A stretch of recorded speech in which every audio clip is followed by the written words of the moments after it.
And hello everyone, it's Tom, it's FANzine Live. We are looking at a world zine today from just outside of Liverpool, England. It's called Brutalism. It's by a gentleman named Bill Voice, V-O-Y-C-E. Interesting book.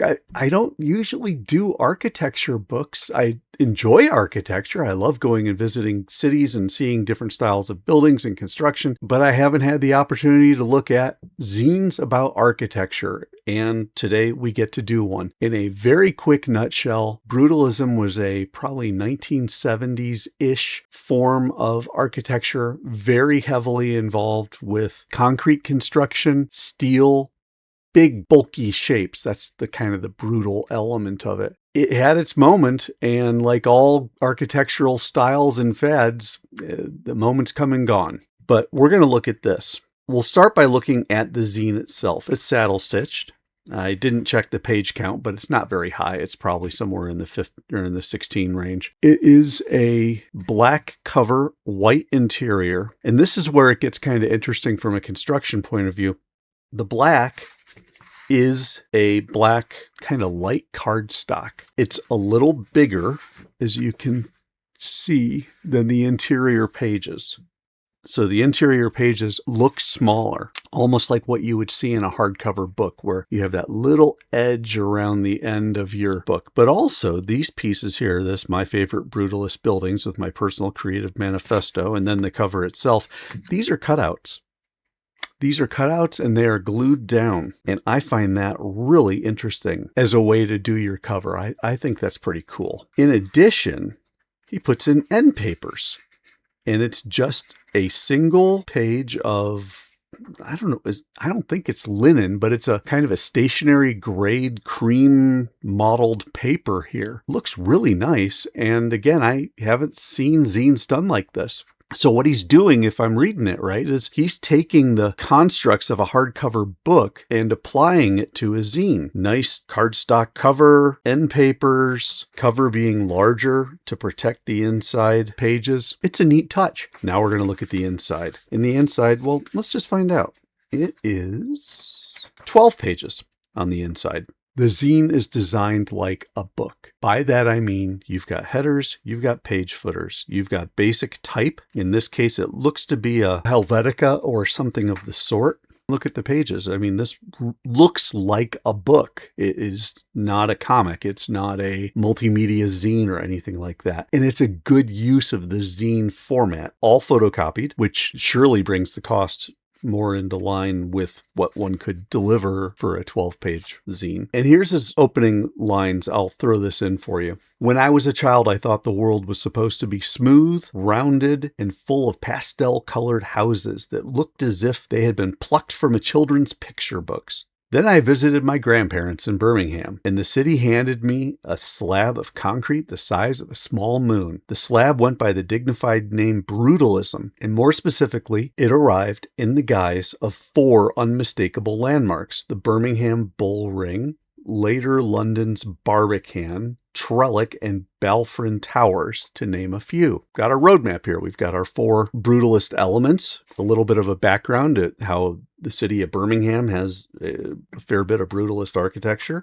We're now going to take a look at how he handles it. And as you can already tell from the introduction, it's a very personal zine. He doesn't really talk about it from a hard architecture point of view. It's more of a personal feeling. It's a, how do I react and interrelate with the architecture? We start with this Barbican, and I am presuming that this is the Barbican right here. He has a quick introduction about what it is, then he has pros and cons, and then a very small conclusion. Nothing super detailed. Again, we're talking 12 pages, including the title page and a blank back page, if I remember correctly. Yeah. So there's not a ton to it, but that's good because I'm not into dry discussions of architecture. He gives us pros, he gives us cons. To give you a sense of what he's talking about with his pros and cons, let's do this one. Urban Oasis. The Barbican's gardens are a paradoxical gift from the concrete gods. Amidst the rough texture, you'll find lakeside paths, a conservatory, and the occasional heron poking its head out of the water. It feels like a secret garden hidden under a fortress. Then you go down and we'll take a look at a con. How about wayfinding woes? The maze-like layout is an architect's delight, but a visitor's nightmare. I have gotten lost more times than I can count, emerging from a side corridor into a courtyard that looks suspiciously like a set from The Prisoner, British TV series from back in the 1960s. And then he has 3 pros and 3 cons. And then he does a nice little summary. So the next one is the Trellick Tower. And here's where the zine really needed some help and some love. The photos just don't look as good as they need to in order to really drive home the great aspects and the elements of the brutalist architecture. I can see what he's trying to get here. It's just photocopying of a straight photo. It just doesn't do the job. And so he needs to probably up that game a little more, working with halftones or something like that. But we can make it work. So this one he talks about the Trellick Tower, the crouching lion of Ladbroke Grove. They're fun. I mean, he has like the stunning silhouette, the elevator drama as being a con. Then the Balfron Tower, the mighty little sister, compact efficiency. This one you actually can see pretty well. This looks like the elevator tower here. Then you've got these walkways going over into the floors on the main building. But everything, I mean, like aging insulation. But this one's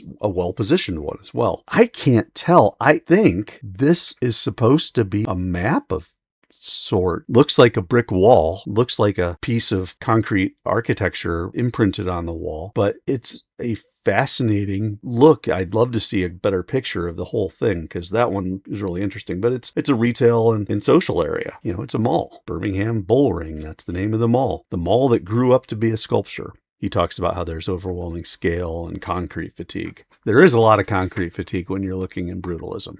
So those are his 4. Then he does his grand verdict, why he loves Brutalism and the weaknesses, the concrete benefits and the concrete caveats. And then his closing thoughts. As he likes to say, Brutalism isn't just a style, it's a conversation between concrete sky and the people who live within its shadows. Kind of interesting. Then he says, what's it to me, as we flip the page. So we've now left the discussion of the Birmingham Brutalism, and we're discussing about this bit at the end, the personal creative manifesto. And it's a really interesting discussion of how he takes one element, being brutalist architecture, and discusses how it impacts his art outlook. And this is rather intriguing. And he poses with this picture of a small person and a giant piece of formed concrete, it looks like. I really like it. I think this is a neat zine.